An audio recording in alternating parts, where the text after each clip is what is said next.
Conjugare, Centro Português de Apoio à Pesquisa Científica e à Cultura. Acreditamos que as ciências e as artes mudam o mundo. O conhecimento transforma, e isso nos motiva. Jornada Internacional de Iniciação Científica e Extensão Universitária, GICEU 2025, realização dias 25, 26 e 27 de novembro.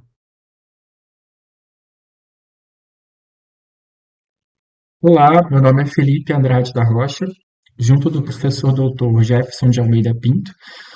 A gente está fazendo uma pesquisa pelo Instituto Federal Sudeste de Minas Gerais, o campus Juiz de Fora. A nossa pesquisa tem como nome Heitor Lima e a campanha pelo divórcio a vínculo no jornal Correio da Manhã, 1926 a 1934. A maior parte do tempo eu vou ler o que a gente preparou, para poder me atentar ao tempo disponível, né? E vou pontuar algumas observações relevantes também no decorrer da leitura. Vamos começar então. Introdução. O projeto de pesquisa visa estudar uma sequência de publicações realizadas pelo jornal Correio da Manhã, a partir de 1926, em que se buscava discutir a pertinência da introdução do divórcio a vínculo na legislação brasileira. O que nos chamou a atenção foi o fato de que referido periódico reservou em suas páginas um espaço regular para essa discussão se comparado às notas e pequenos informes dados por outros veículos na então capital federal, Rio de Janeiro. Heitor Lima, advogado atuante na cidade desde a década de 1910, literato e jornalista, tomou frente nesse processo direcionando os entrevistados que opinavam sobre a necessidade de se mudar a legislação em relação ao direito, sobretudo favorecendo as mulheres na relação conjugal. Estes textos estão sendo analisados sobre a perspectiva da análise do discurso, por meio da qual procurando entender como o campo intelectual brasileiro se posicionava em relação a um tema que, se por um lado era necessário do ponto de vista de extensão de direitos e cidadania, por outro gerava polêmicas sobretudo em relação ao posicionamento religioso e às subjetividades. Então a gente vai falar um pouco sobre o Heitor de Lima, né? Na década de 1920, ele a, lidera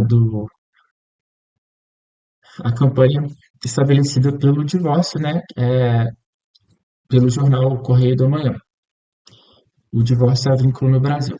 Até então, a gente só tinha o desquite, né? Legitimado. Então ele vai pôr esse diálogo. Ao fim do governo provisório de Vargas e com a convocação da Assembleia Nacional Constituinte de 1934, candidata-se a deputado constituinte pela capital federal, mas não se elege. Torna-se um dos alvos da campanha contra a eleição de candidatos que não cuidavam dos interesses da Igreja Católica no Brasil, entre os quais a manutenção da ordem familiar. A atuação de Heitor Lima nos levou a pensá-lo como intelectual mediador.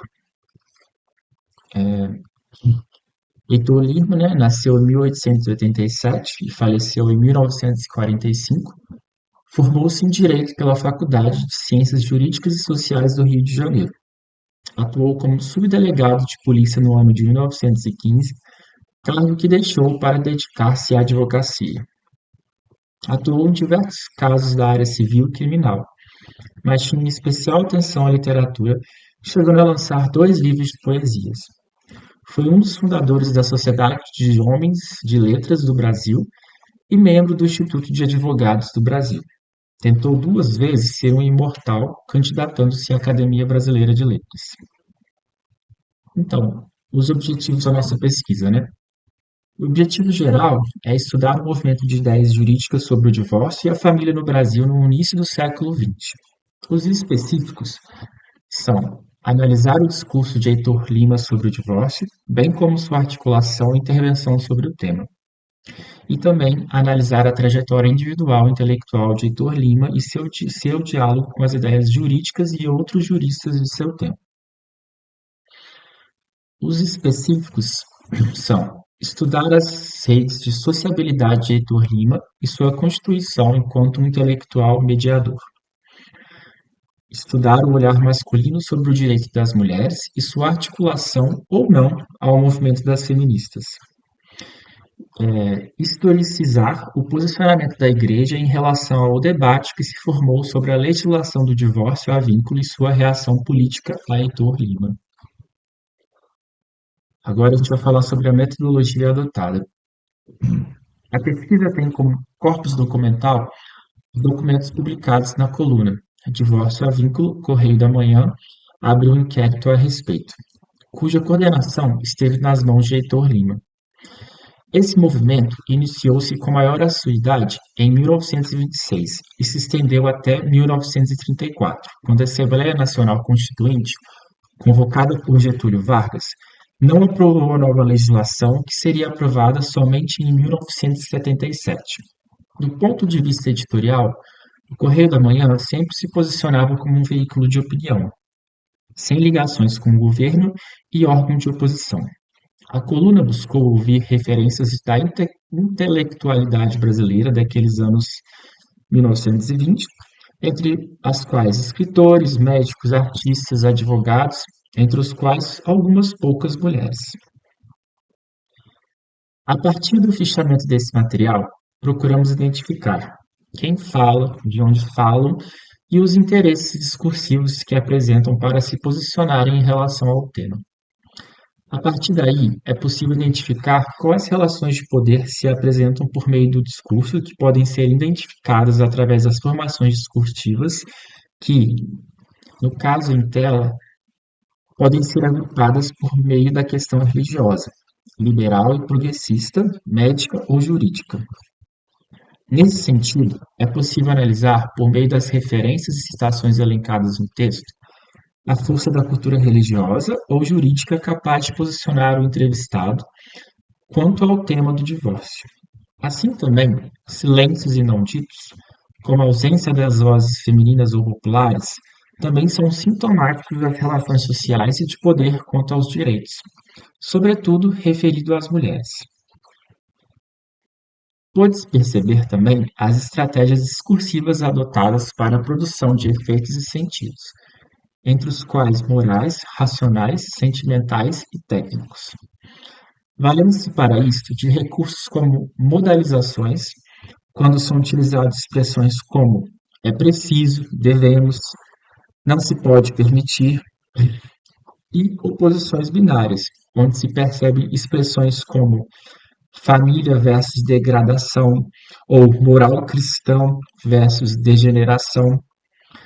Temos também o recurso e apelo a leis, cientistas e doutrinas religiosas, que dão autoridade à fala, e formas de desqualificar o adversário por meio de ironias, hipérboles e analogias. A partir daí, podemos perceber que disputas estão sendo travadas por meio dos discursos, e num sentido mais histórico-sociológico, percebe-se as visões de sociedade, moral e Estado sobre o tema do divórcio. Ou seja, se o mesmo é visto como ameaça, progresso, necessidade, ou pode provocar uma tragédia na formação social brasileira. Quando falamos em sociedade, ressaltamos, por sua vez, que se trata de efeitos em uma sociedade letrada, que tem um olhar diferente sobre o casamento se comparado às classes populares e operárias. Sobre os resultados e a discussão, né, que a nossa pesquisa trouxe. Até o momento, a análise abordou um total de 84 artigos da coluna Divórcio a Vínculo, publicado no jornal Correio da Manhã entre 1926 e 1934, o que representa cerca de aproximadamente 26% do total dos 317 artigos que a gente separou que estão com essa temática do divórcio. Dentre os textos analisados, 50 expressaram apoio ao divórcio e 34 se manifestaram contra, demonstrando que a sociedade estava dividida sobre o tema. Um dado notável é a subrepresentação feminina. Apenas 4 artigos trouxeram opiniões de mulheres, indicando um recorte predominantemente masculino no debate público da época. As opiniões analisadas revelaram uma forte polarização de argumentos, muitos dos quais fundamentados em princípios morais, religiosos, biológicos ou pragmáticos, e com grande ênfase na defesa da família como instituição fundamental, porém divergindo quanto à melhor forma de protegê-la. As discussões que foram geradas, né, foi o debate sobre o divórcio a vínculo, revelou diversas estratégias discursivas para a produção de efeito de sentido, como moralizações, uso de autoridades científicas, apelo religioso e argumentos de ordem social ou jurídica. Entre os defensores do divórcio, destacaram-se argumentos como a desnecessidade de manter casamentos fracassados que resultam em sofrimento aos cônjuges e a ideia de que o divórcio seria um direito civil fundamental, sem interferência obrigatória das doutrinas religiosas. Dentre os opositores, predominavam as ideias de sacralidade e indissolubilidade do casamento, preocupação com a desagregação familiar e os receios sobre os efeitos negativos para os filhos e para as mulheres, caso não houvesse adequada proteção legal. Observou-se ainda que parte da resistência ao divórcio estava ligada ao temor pela perda de valores tradicionais e pela influência da Igreja Católica, enquanto os apoiadores defendiam a legalização como medida de justiça social, progresso e emancipação, especialmente das mulheres, visto que a manutenção do vínculo perpetuava desigualdades e sofrimentos. A ausência de vozes femininas e populares no debate oficial simbolizam as relações sociais e de poder da época, quando os direitos das mulheres ainda eram frequentemente mediados ou silenciados por representantes masculinos das elites intelectuais e políticas. Outro aspecto relevante foi a referência ao divórcio já praticado em outros países, indicando a percepção de atraso das instituições brasileiras diante de mudanças sociais mais amplas.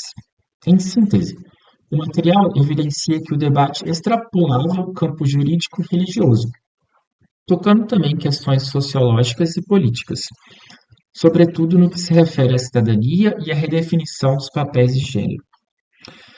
É importante ressaltar, né, que esses resultados são do momento presente, até o momento presente, né? A gente analisou aproximadamente um pouco mais de um quarto do total de artigos, né?